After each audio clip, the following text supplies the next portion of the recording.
While we wait for the actual next update, I want to talk about the upcoming banner real quick and the accuracy of recent leaks. For those not aware, earlier in the month, before the Ninja banner was even revealed, this Discord screenshot was shared on the FEH subreddit.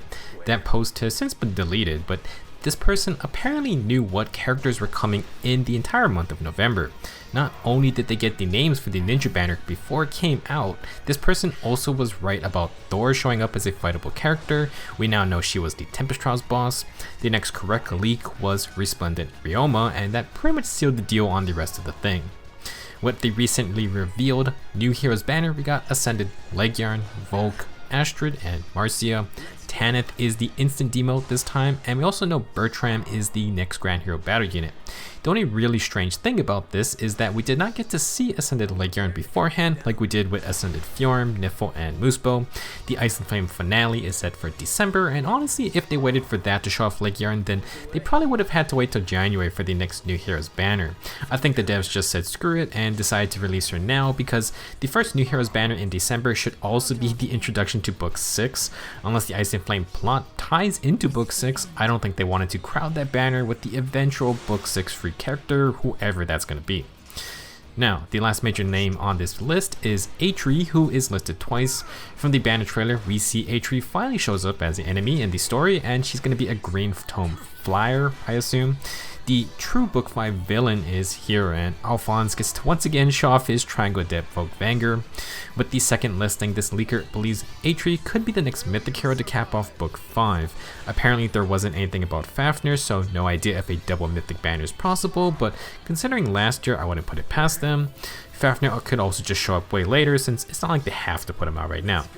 Regardless, it's clear that somehow this person was able to get this correct information, and no one really knows how they did it. It could be insider industry information, or maybe they got lucky looking at data from the server, since this has apparently happened to other Nintendo mobile games.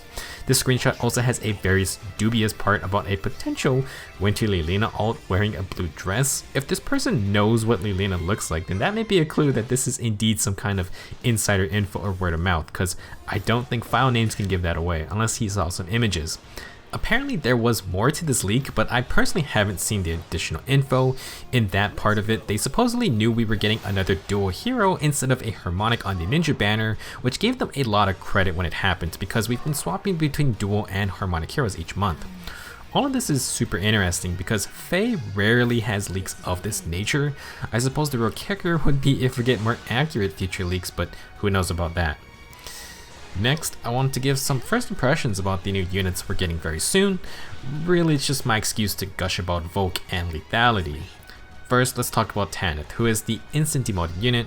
Hopefully we get some 5-star copies of her like with Violent, that was pretty nice.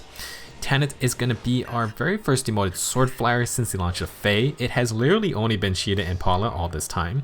Regardless of stats, Tanith should at least offer something interesting if you want to build a sword flyer, which is pretty rare even including the heroic rare options. I think even then you only get Ashnard and Summer Flora, so Tanith is only the 5th sword flyer who is not 5-star only. She does seem to have 38 HP, which is a little low, and only deals 20 damage to a blue mage despite getting plus 7 attack and defense. This could also just be because she's 4 stars though, so we'll have to see. I am assuming she's bringing a new or re-release inheritable sword. Hopefully it's a solid option. Besides that, we don't know too much about Tanith just yet.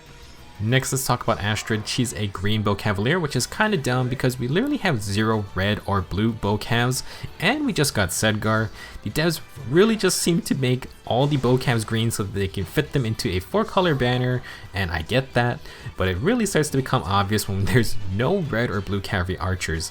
Despite being another green bow cav, Astrid offers more than just combative power. Her Damio bow does give a solid attack and speed boost for herself, but like Annette's Crusher, this weapon grants 1 extra movement and bonus doubler to the target ally Astrid rallies.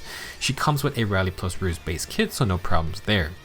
So, +1 movement or +1 extra movement is always spicy, but Astrid also applies bonus doubler as a status effect. For those with the new legendary Marth Refine, you can give that man bonus tripler essentially before sending him off to battle.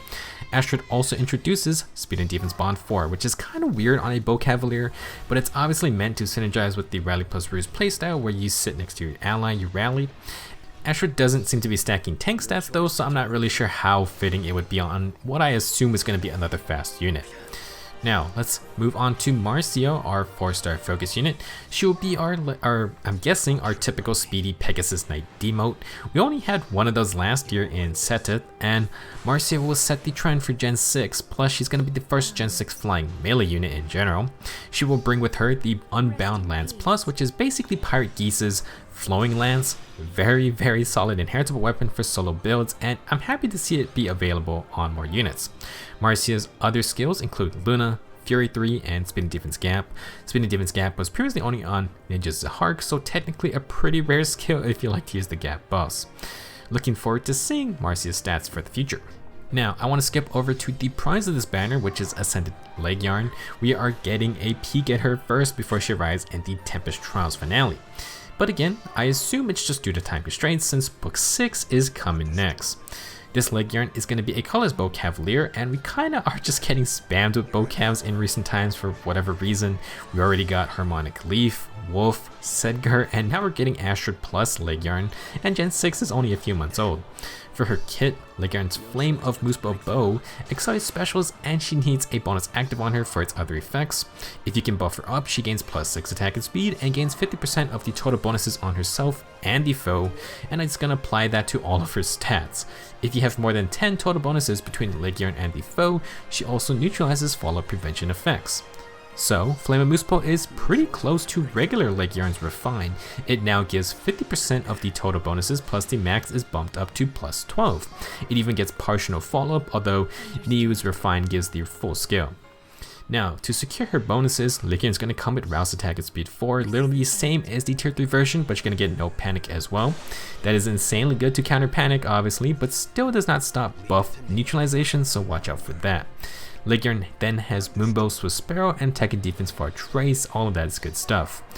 Clearly, Ascended Laegjarn is supposed to be a fearsome offensive bow cav. Even if you buff up your units, she can take those buffs for herself, and if you don't stop her own buffs, then things can get really bad. If Laegjarn has full +6 field buffs, she hits her max of +12 to all stats on top of +6 attack and speed.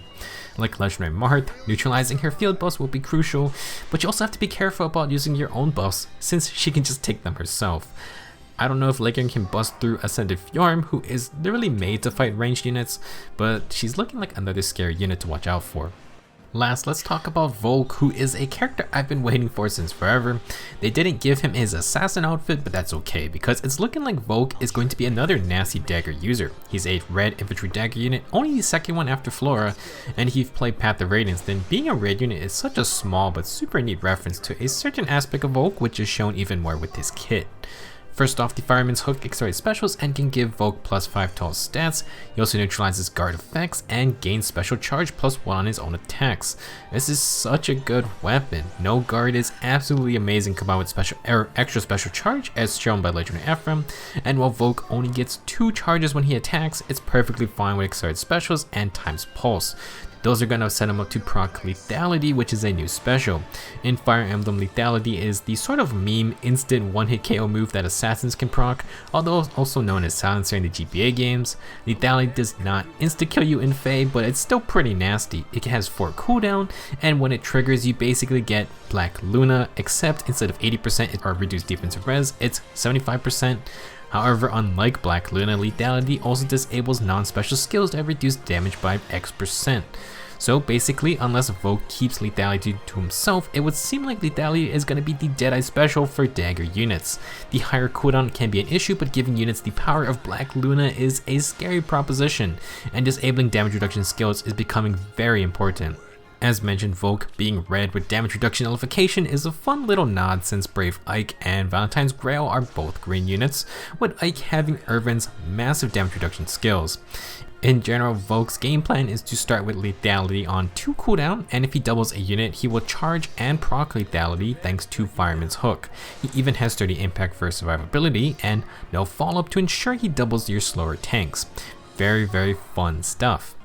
I think bringing lethality in is going to be very interesting. Assuming it's inheritable like Deadeye, then you could slap this on someone like Yuri, or even perhaps the new ninja Igren or Dual Lin with her excited specials and brave attacks. What about the handful of armored dagger units who can use Bold Fighter or Special Fighter? You even have Kaze, whose new Refine gives him excited specials with Flash and Blade 4.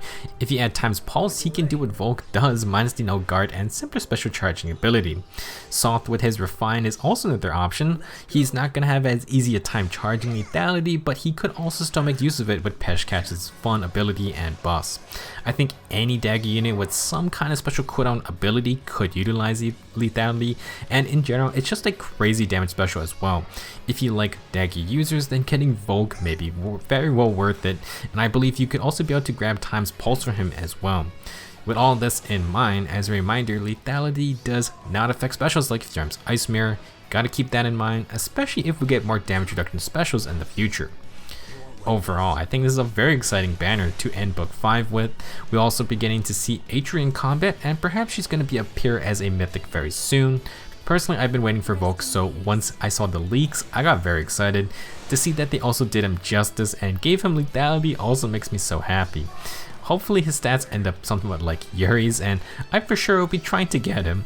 I also do want to try and get Ascended Laegjarn. I always thought regular Laegjarn was especially interesting with her Refine, but I never got her, so this is going to be another chance. I also don't exactly have a ton of strong vocabs, so she would be a nice addition to my teams. As always, I'll be going over the banner in full once the update is out.